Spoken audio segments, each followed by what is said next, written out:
Hey there. If you're the one who notices problems before anyone else does, this is for you. You're the one who sees things first. The tension in the room, the teacher sleeping who just might quit.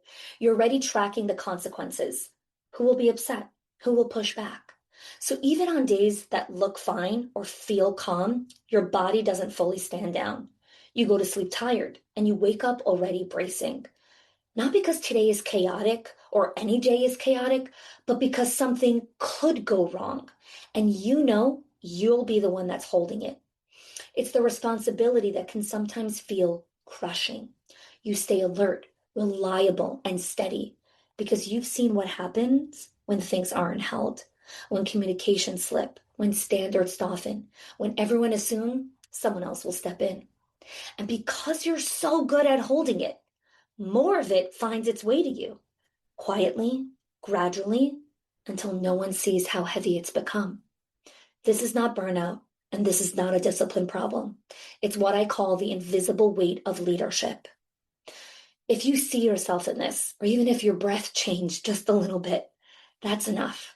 And if you want to keep going and learn more, the opening chapter of my book, This Can't Be Normal, What to Do When Success Starts to Feel Like Survival. My book continues this conversation. You can go ahead and download chapter 1 for free and continue this dialogue. Why caretakers break every system they try to install.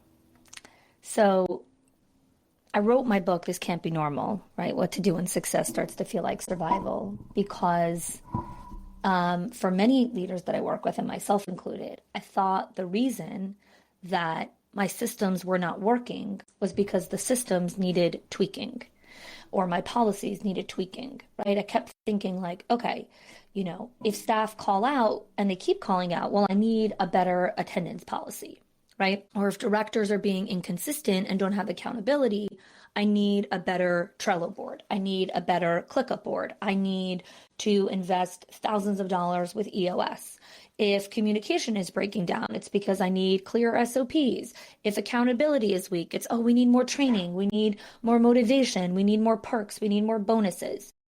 To be clear, those twos are valuable, okay? McKinsey, scaling up, EOS, all valuable. SOPs, all valuable. Policies, valuable.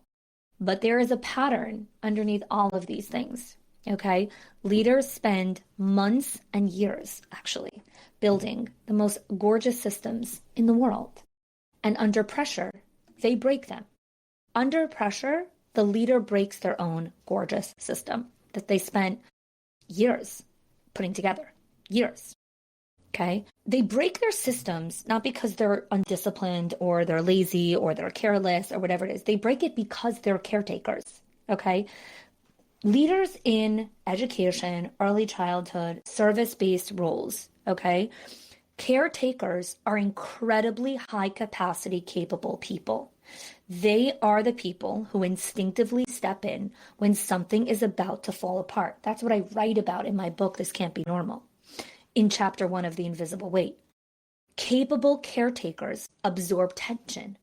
They protect other people from discomfort, and they do it so automatically and so instinctively and so invisibly that they don't even realize that they're doing it. They make exceptions to keep the peace, and they consistently carry the burden instead of risking letting someone else struggle even a little bit, or because they are terrified of overwhelming the system of another person. And this is one of the reasons that brought them to this level of success to begin with, but it's also why their systems keep breaking.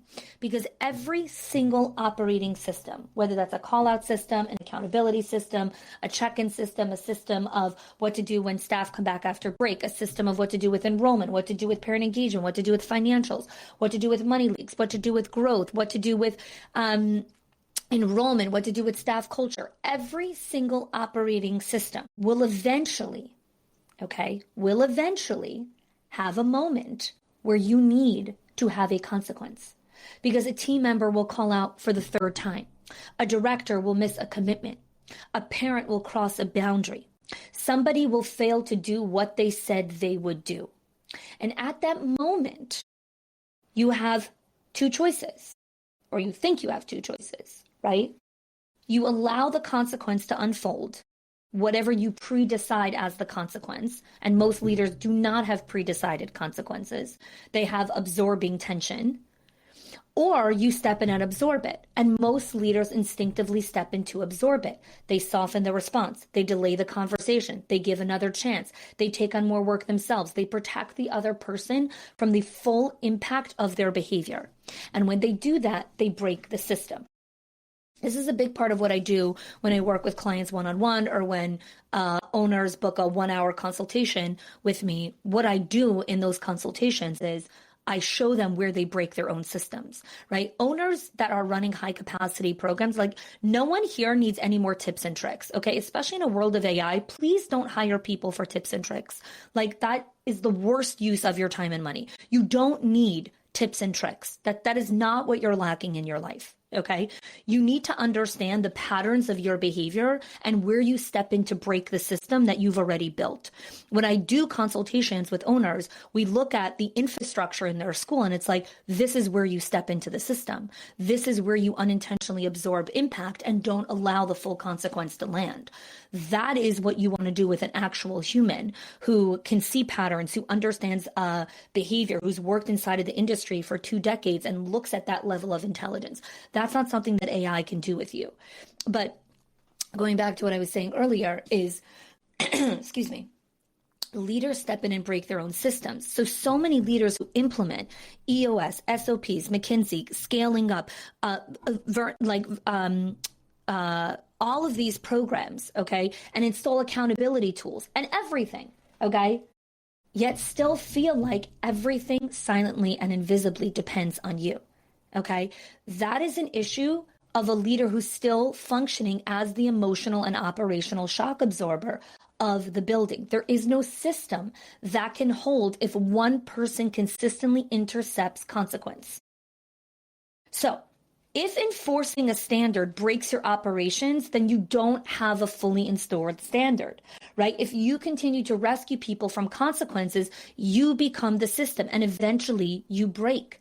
And people call me at their breaking point. I can't tell you how many leaders I speak to that are having emotional tantrums, and like really, really like valid ones. They are completely falling apart at the seams, and they don't understand why. I understand why. When you spend 2-3 decades being an emotional shock absorber of an entire organization, you're eventually going to fall apart. It's not sustainable. It's not sustainable. And another template is not going to help you. And owners feel trapped inside of this because their intelligence tells them, I've invested in sophisticated tools and frameworks. Why isn't this working? Because your breakthrough is not the next template. Your breakthrough, and this is what I do when I work with clients, is understanding, where do you enter the system and intercept accountability and consequence? Because that's where infrastructure is built. That's where infrastructure is built, okay? We need other tools besides for write-ups, HR, and firing. Guys, that is the equivalent of threats and bribes. We need to move away from that. There is a real way to build infrastructure: standard, ownership, rhythm, response. What is the standard for callouts? Who owns it? How does it happen on rhythm? And what happens when it breaks? If every single time it depends on the situation, it was a snow day, someone was sick, there's a bug, there's a flu, there's a this, then you don't have standards. You don't have standards. You are the system. You are the system, right? What if your answer to what you're navigating is actually not on the other side of another system? It's actually in the moment where you stop entering the system. You stop breaking the infrastructure that you're trying to build. You stop rescuing people. Now, the crazy part is that when I talk to leaders, right, when I do, whether that's a live workshop or whether I work with someone one-on-one, their response is so automatic, you literally do not realize that you're rescuing your people. You think you're not because you're not in the building, or you have a team, or you don't deal with this kind of stuff. And you're like, no. You don't realize. It is so automatic. It is so invisible. It is so part of your psyche. You literally do not realize that you're breaking the system. You use your body, you use hints, you use eye language, eye contact, you use proximity. You don't realize how many different ways you use your body and your intelligence to prop up the building. And when you do that, you remain the system of your building. It is not a surprise that success starts to feel like survival. That's why I wrote my book, This Can't Be Normal. That's why I wrote it. Because when a leader does not understand where they enter the system and break the system that they built, they will consistently loop forever. I have people that we work with that have worked in all of these $1 million programs, okay? We worked with a client who hired McKinsey for $2 million to work on their 150 school portfolio and came in and gave consultations and gave this and gave it. Their system still broke under pressure. So I'm like, what did they miss? Two things. One, owners are caretakers. They are caretakers. This is a service-based industry. They are caretakers. They're going to step into the system when they see people struggling. That's the first thing. The second thing is where do you step into the system? You can make the most gorgeous system in the world. That cost $2 million. It was 2.1 to be exact. $2 million. And this guy is still in the infrastructure of his building. Okay? You don't need to spend $2 million. You don't need to do that. Awareness. Where do you step in and break the system? Where do you do it? You can't figure that out on your own. You need a witness. You need a witness who is listening for patterns and can identify, this is where you enter the system. This is how it breaks. This is the impact of it. And here are suggestions of how to slowly step out of it.